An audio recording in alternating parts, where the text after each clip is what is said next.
विद्यार्थी मित्रांनो, कोतवाल भरती परीक्षा 2023चा आपण लातूर जिल्ह्याचा पेपर अभ्यासणार आहोत आणि जी परीक्षा 3 सप्टेंबर 2023 रोजी झाली होती. तर एकूण प्रश्न असतात 50 आणि गुण असतात 100. तर यामध्ये गणित व बुद्धिमत्तेचे 10 ते 15 प्रश्न विचारले जातात आणि तुम्ही जर या गणित व बुद्धिमत्तेमध्ये पैकीच्या पैकी गुण मिळवले तर तुमचं सिलेक्शन होऊ शकतं.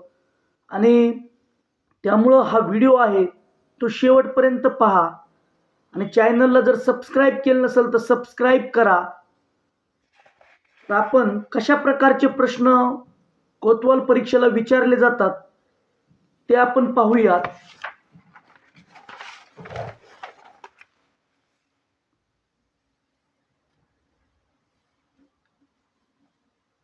सदोतीसवा प्रश्न आहे, एका वस्तूची किंमत 20% ने वाढवून त्यावर 5% सूट दिली तर शेकडा नफा किती?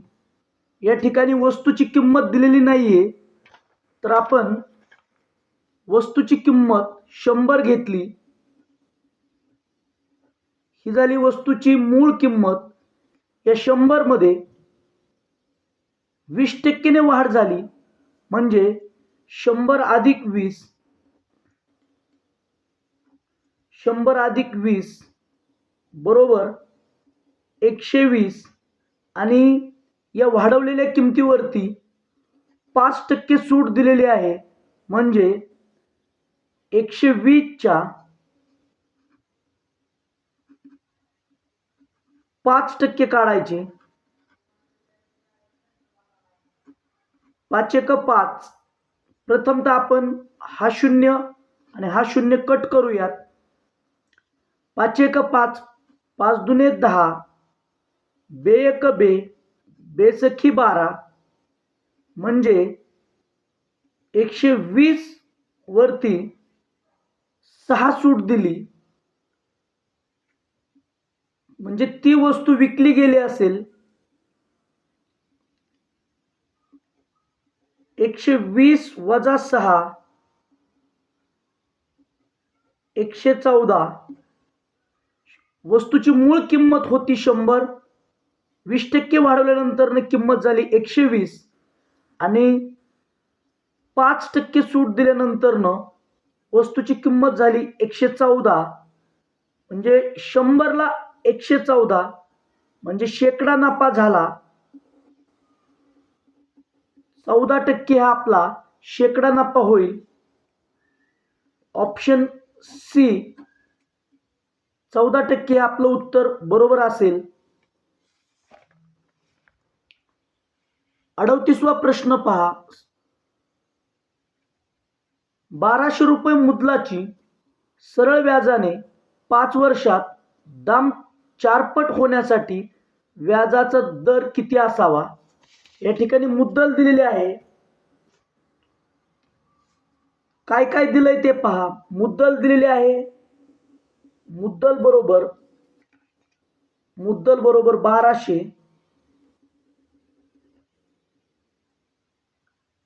कालावधी दिलेला आहे म्हणजे कालावधी दिलेला आहे 5 वर्ष.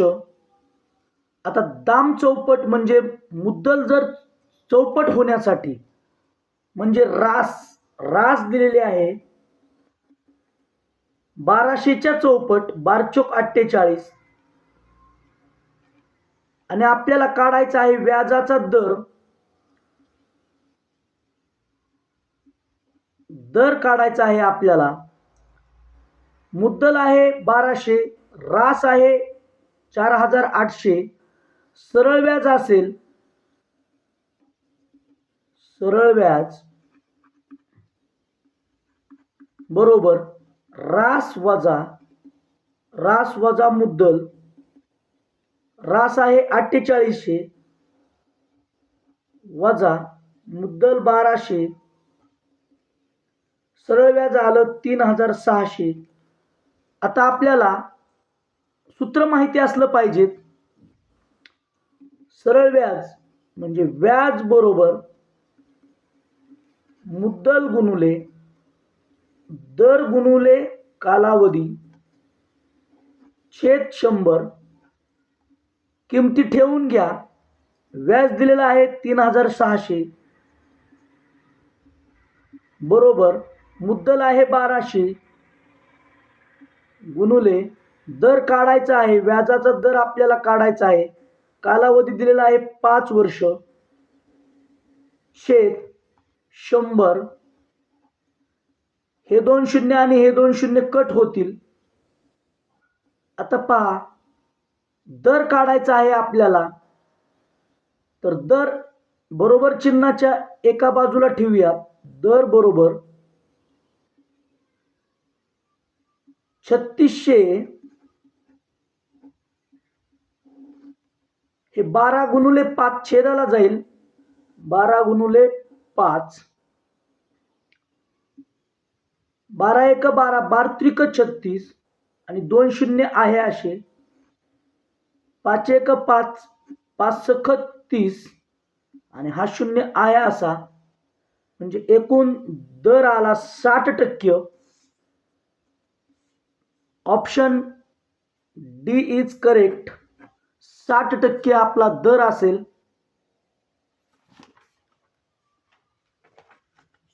एकोणचाळीसवं उदाहरण. विजय हा एक काम 25 दिवसात संपवतो. जर विजयने 11 दिवस काम केले तर शिल्लक काम किती? विजय एक काम 25 दिवसात संपवतो म्हणजे विजयचं 1 दिवसाचं काम असेल. 1 दिवसाचे काम बरोबर 1/25. आता 11 दिवसाचे काम 11 दिवसाचे काम बरोबर 11/25 असेल. कारण याला 1/25 ला 11 ने गुणलं. शिल्लक काम विचारलेलं आहे आपल्याला. शिल्लक काम, तर शिल्लक काम बरोबर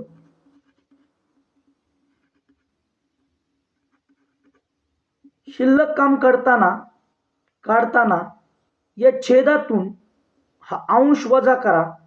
25 वजा 11 येईल 14/25.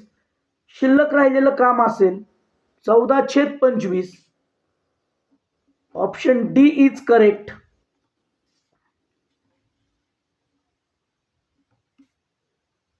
40वं उदाहरण.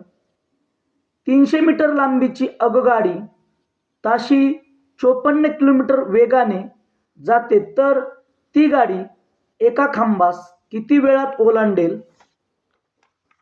आगगाडीची लांबी दिलेली आहे.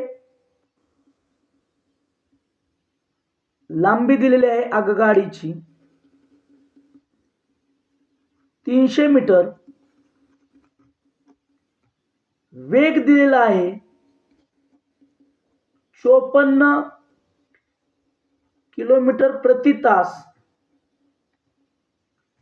आपल्याला काढायचं आहे वेळ किती लागेल, तर ती गाडी एका खांबास किती वेळात ओलांडेल.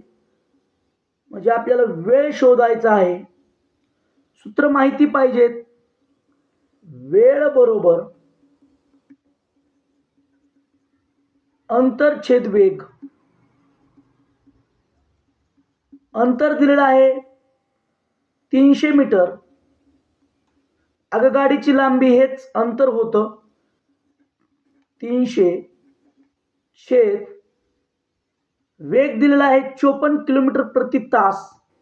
परंतु या ठिकाणी लांबी दिलेली आहे म्हणजे अंतर दिलेलं आहे मीटरमध्ये.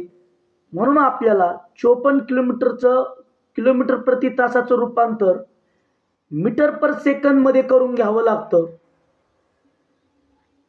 54 ला आपण 5/18 ने गुणलं तर आपलं रूपांतर मीटर पर सेकंद मध्ये होतं आणि एकक सारखी होतात.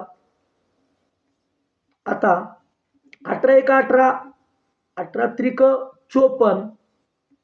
वेळ बरोबर 300 छेद 3 5 15 आणि 15 1 15, 15 2 30 आणि 0 आया असा वेळ असेल 20 सेकंद. 20 सेकंदामध्ये ती गाडी एका खांबास ओलांडेल. Option B is correct. 41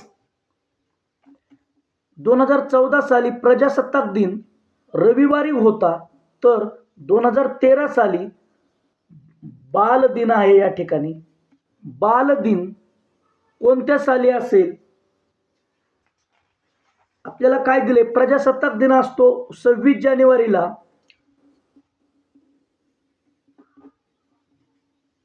26 जानेवारी 2014 ला वार होता रविवार. आणि आपल्याला 13 मधला 2013 सालातील बाल दिन कोणत्या वारी होता हे आपल्याला विचारलेलं आहे. तर बाल दिन असतो 14 नोव्हेंबरला. 14 नोव्हेंबर 2013 चा वार विचारलेला आहे, म्हणजे मागचा वार विचारलेला आहे. आता दोन्ही वर्ष लीप वर्ष नाहीत. आपल्याला 2 महिने मागे जायचं आहे.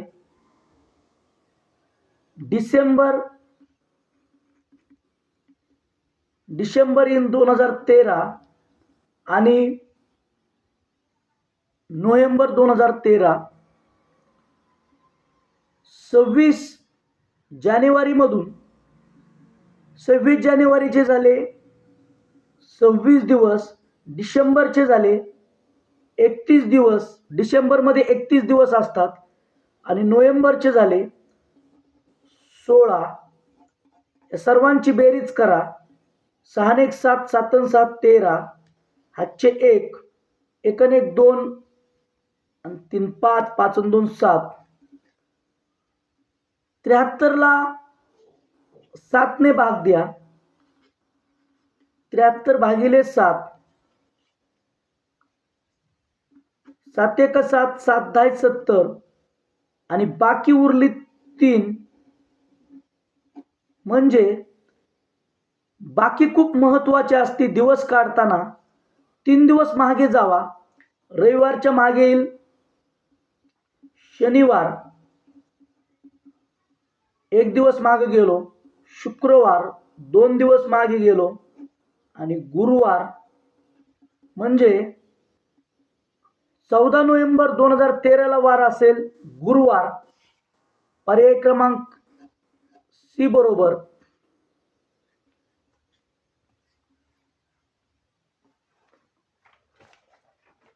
आता या ठिकाणी आपल्याला एक संख्या मालिका दिलेली आहे. 812, 715, 626, 543, 464 आणि 391. आणि प्रश्नचिन्हाच्या जागी कोणती संख्या येईल ते विचारलेलं आहे. या संख्या मालिकेचं थोडं निरीक्षण करा. घन संख्या दिसत नाहीत, वर्ग संख्या दिसत नाहीत, किंवा घन किंवा वर्ग संख्येच्या जवळच्या संख्या दिसत नाहीत. तर फरक काढा. 812 मधून प्रथमतः आपण या संख्या लिहून घेऊया.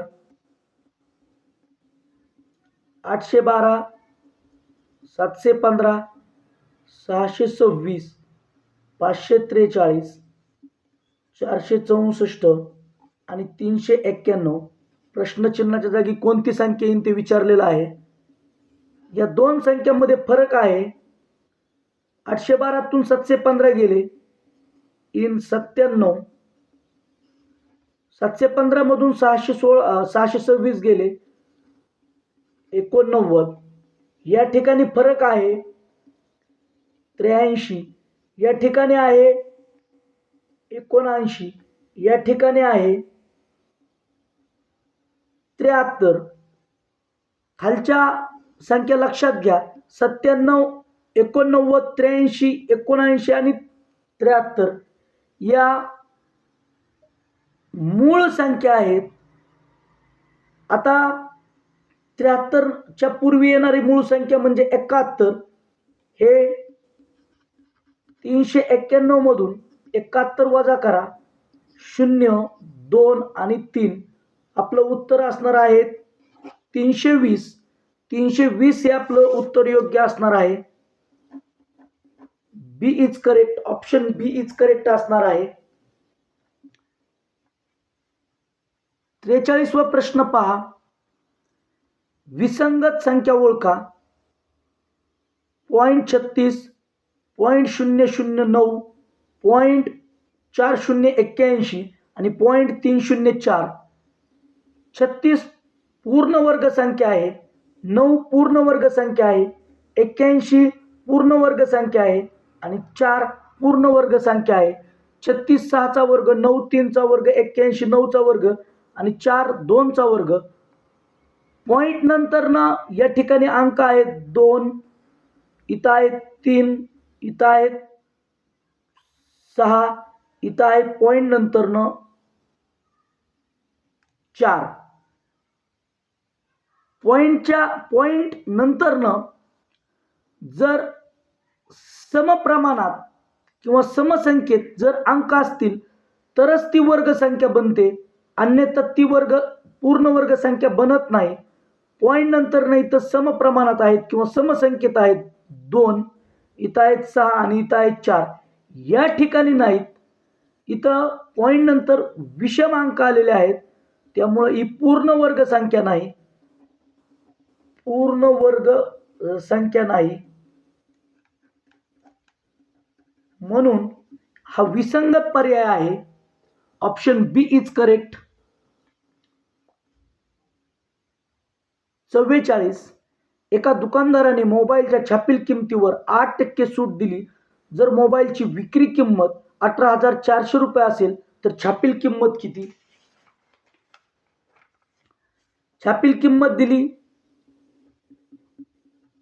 छापील किंमत आणि विक्री किंमत. छापील किंमतीवरती 8% सूट दिली. छापील किंमत समजा आपण 100 रुपये घेतली, 8% सूट दिल्यामुळे विक्री किंमत होईल 92 रुपये. जर मोबाईलची विक्री किंमत अगोदरच दिलेली आहे 18,400, तर आपल्याला विचारलेलं आहे छापील किंमत किती. एक्स मानूया आपण छापील किंमत. तिरका गुणाकार करायचा. 100 गुणुले 18,400 बरोबर एक्स गुणुले 92. 92 इकडे बरोबर चिन्हाच्या डावीकडे घेतलं की छेदस्थानी जाईल. 100 गुणुले 18,400 छेद 92 बरोबर एक्स म्हणजे छापील किंमत. ज्यावेळी विक्री किंमत होती 18,400, 92 एक 92, 92 दुने 184, ते 2 शून्य आहे असे. 200 गुणुले 100 उत्तर येईल 20,000. ही झाली छापील किंमत. एक्सच्या जागेवर मिळाला असता आपल्याला 20,000.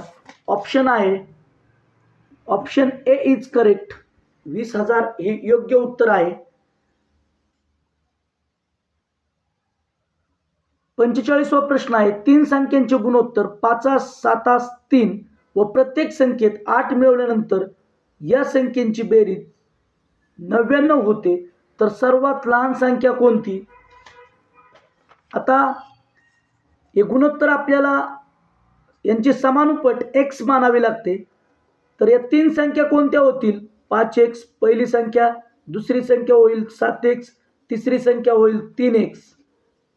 ही पहिली संख्या आहे, ही दुसरी संख्या आहे, ही तिसरी संख्या. आता प्रत्येक संख्येत 8 मिळवल्यानंतर प्रत्येक संख्येत 8 मिळूया. 5x अधिक 8,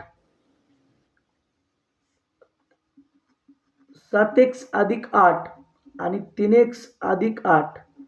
प्रत्येक संख्येत 8 मिळवल्यानंतर या संख्यांची बेरीज 99 होते. म्हणजे बेरीज करूया आपण या तिन्ही संख्यांची, यांची बेरीज, आणि या 3 संख्यांची बेरीज किती येते? 99. आता x पदांची बेरीज करूया. 5x 7x 12x 12x 3 15x अधिक 8 8 16 8 24 बरोबर 99. 15x बरोबर होईल 99 वजा 24. 15x बरोबर आले 75. x ची किंमत काढून घेऊया. 15 1 15 15 5 75. x बरोबर मिळालं 5. विचारलंय काय? सर्वात लहान संख्या कोणती? 3x जी असेल ती सर्वात लहान संख्या असेल. 3 ला आपण 5 ने गुणूयात कारण x ची किंमत 5 आलेली आहे. सर्वात लहान संख्या आली 15. Option C is correct.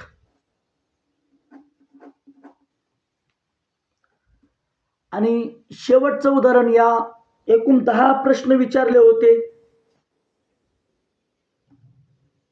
Ram, Shyam आणि गणेश यांच्या 5 वर्षांपूर्वीच्या वयाची या ठिकाणी सरासरी पाहिजे.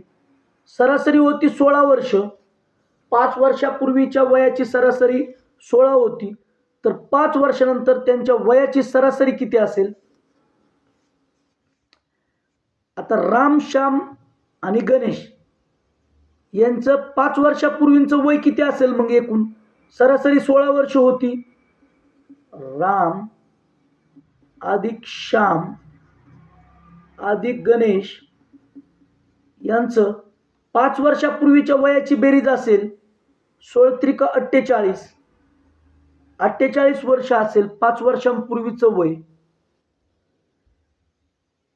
आजचं वय किती असेल? हे आहे 5 वर्षांपूर्वी.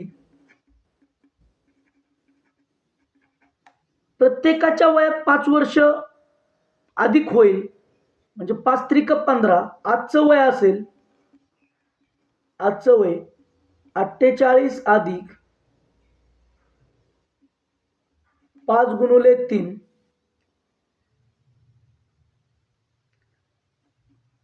5 त्रिक 15. 48 आणि 15 आले 63 वर्ष. आजचं वय झालं 63 वर्ष. विचारलंय आपल्याला 5 वर्षानंतर त्यांच्या वयाची सरासरी किती असेल? तर 5 वर्षानंतरचं वय असेल त्यांचं 63 मध्ये पुन्हा 15 मिळवावं लागेल, ते येईल 78. आता विचारलेलं आहे सरासरी